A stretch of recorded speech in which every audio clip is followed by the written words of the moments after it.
Hi friends, कैसे हो आप लोग। स्वागत है आपका अपने channel math research centre Aryan sir पर। तो फ्रेंड्स, आज मैं फिर से लेके आया हूँ श्रापित जंगल का तीसरा पार्ट। तो चलिए कहानी को शुरू करते हैं। शीर्षक का नाम है श्रापित जंगल का तीसरा पार्ट। तो ये है ही श्रापित जंगल।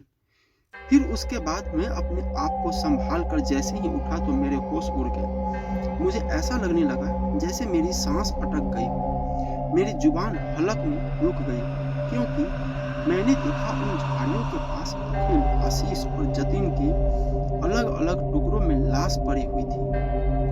उन तीनों की लाश देखते ही मेरी बहुत जोर से चीख निकली और मैं खड़े होकर बस उन लोगों की लाश को ही देखे जा रहा था। आशीष, जतिन और अखिल को किसी ने तीन तीन हिस्सों में काट कर फेंक दिया था। मैं चीख चीख कर रो रहा था। मेरी आंखों के सामने मेरे तीनों दोस्तों की लाश पड़ी हुई थी और मैं उस समय को कोस रहा था कि जब हमने इस जंगल में आने का फैसला किया था, पर तभी मुझे ऐसा लगा कि शायद कोई मुझे आवाज लगा रहा है। मैंने झाड़ियों से निकलकर गड्ढे से ऊपर चढ़ने की कोशिश करी और थोड़ी देर में ऊपर चढ़ भी गया, पर वहां मैंने देखा आशीष, जतिन और अखिल मुझे बिल्कुल सही सलामत दिखाई दे रहे थे। वो मुझसे लगभग थोड़ी दूर पर ही होंगे।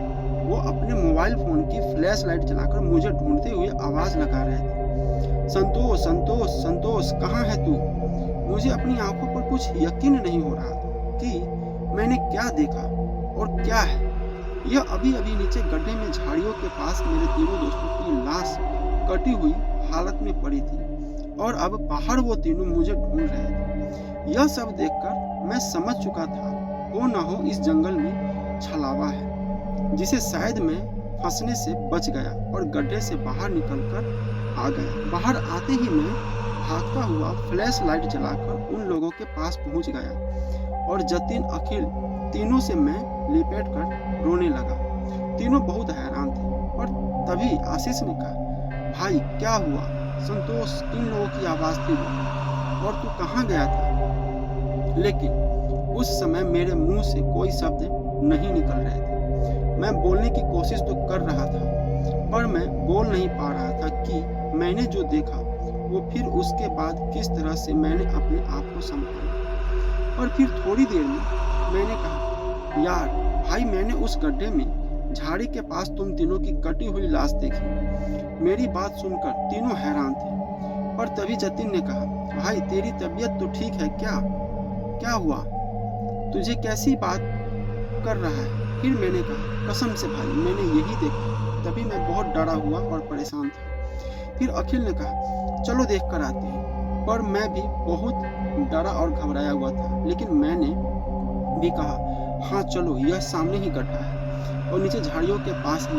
मैंने आशीष ने हमको जाने से रोक दिया। उसने कहा, शायद इस जंगल में ही कुछ है, क्योंकि वो औरतें भी हमें नहीं दिखी, बस उनकी चीखने तड़पने की आवाज सुनाई दे रही थी। हो न हो इस जंगल में छलावा है। आशीष की बात सुनकर ऐसा लग रहा था शायद जो मैं सोच रहा था वही आशीष भी सोच रहा था। फिर उसके बाद हम चारों ने अपने अपने फोन की फ्लैश लाइट जला रखी थी और हम बस यही कोशिश कर रहे थे कि किसी भी तरह से इस जंगल से बाहर निकल जाए। ऊपर से यह सब देखने के बाद मेरी हालत बहुत ज्यादा खराब थी। तीनों मुझे पकड़कर संभालते हुए ले जा रहे थे। हम चारों इस समय बस भगवान से यही प्रार्थना कर रहे थे, बस किसी तरह से अब हम जंगल से बाहर निकल जाएं। हम किसी को मदद के लिए भी नहीं कह सकते क्योंकि यहाँ नेटवर्क भी बिल्कुल नहीं। अंधेरी रात में जंगल बहुत ज्यादा खौफनाक दिखाई दे रहा था। हर तरफ जंगली जानवरों के साथ साथ कुछ अजीब सी डरावनी भयानक आवाजें भी सुनाई दे रही थी। अब ऐसा लग रहा था आगे की तरफ जाए तो खतरा, पीछे की तरफ जाए तो भी खतरा। जंगल के चारों दिशा में से किसी भी तरफ जाने का अनुमान लगाना ठीक नहीं लग रहा था, इसलिए हम चारों एक पेड़ के नीचे जाकर बैठ गए। डर तो सच में बहुत लग रहा था और चारों वहां बैठे बैठे बस यही सोच रहे थे कि किस तरह से हम बाहर निकले। यही हम सोच ही रहे थे कि तभी आशीष ने कहा, यार मुझे कुछ समझ नहीं आ रहा। हम 1 बजे से जंगल में आए हुए हैं, ना तो कोई जंगल के बाहर था और इतने बड़े जंगल के अंदर भी कोई नहीं दिखाई दिया। फिर वो 4 औरतें अचानक से कैसे दिखाई दे सकती है? जब इस जंगल के अंदर वन विभाग के किसी को आने नहीं देते। तो वो औरतें लकड़ियां लेने कैसे आई? और आ तो गई, ऊपर से थोड़ी ही देर में पता नहीं कहाँ चली गई, ना कहीं दिखाई दी,